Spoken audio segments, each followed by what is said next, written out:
ഇപ്പോൾ 24 വാർത്താ സംഘത്തിന് നേരെ തിരുവനന്തപുരത്ത് കോൺഗ്രസ് പ്രവർത്തകരുടെ അക്രമമെന്ന വിവരം വരുന്നുണ്ട്. ക്യാമറ അടിച്ചു തകർത്തിട്ടുണ്ട്. ഷഫീദ് റാവുത്തർ നൽകും വിശദാംശങ്ങൾ. ഷഫീദ്, എന്താണ് സംഭവിച്ചത്? ആ ദൃശ്യങ്ങളാണോ ഇത്? എന്താണ് ഇവർക്ക് ഇങ്ങനെ മാധ്യമപ്രവർത്തകരോട് അക്രമം കാട്ടാനുള്ള പ്രകോപനം?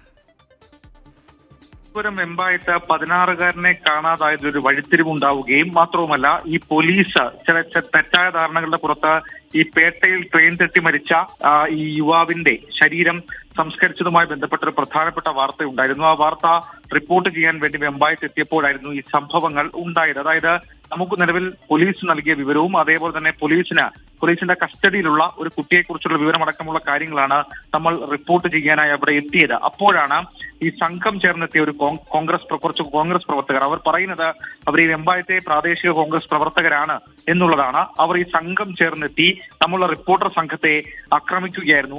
ഉമേഷ് ബാലകൃഷ്ണൻ, അതേപോലെ തന്നെ നമ്മുടെ ക്യാമറമാൻ രഞ്ജിത്ത് ഫ്രാൻസിസ് അടക്കമുള്ള ആളുകൾക്ക് നേരെയാണ് ഈ കയ്യേറ്റ ശ്രമം ഉണ്ടായത്. അവർ പറയുന്നത് ഈ കോൺഗ്രസുകാരുടെ കൂടി പ്രതികരണം ഈ വിഷയത്തിൽ എടുക്കണം. സാധാരണഗതിയിൽ ഇങ്ങനൊരു വിഷയമുണ്ടായാൽ നമ്മൾ രാഷ്ട്രീയമായിട്ടുള്ള ഏതെങ്കിലും മാനങ്ങൾ നോക്കി നമ്മൾ പൊളിറ്റിക്കൽ ബൈറ്റുകൾ എടുക്കാറില്ല. പകരം പോലീസിന്റെയും കുടുംബത്തിന്റെയും അടക്കം അലിഗേഷനുകളാണ് എടുക്കാറുള്ളത്. എന്നാൽ അതിൽ കോൺഗ്രസുകാർക്ക് സംസാരിക്കണം എന്ന് പറഞ്ഞുകൊണ്ട് നമ്മളെ ആക്രമിക്കാനുള്ള ശ്രമം അവർ നടത്തുകയായിരുന്നു. അതിൽ നമ്മുടെ ക്യാമറമാൻ രഞ്ജിത്ത് ഫ്രാൻസിസിനെ കയ്യേറ്റം ചെയ്യാൻ ശ്രമിക്കുകയും ക്യാമറയടക്കം തടഞ്ഞു വെക്കുകയും ചെയ്യുന്നൊരു സാഹചര്യമുണ്ടായി.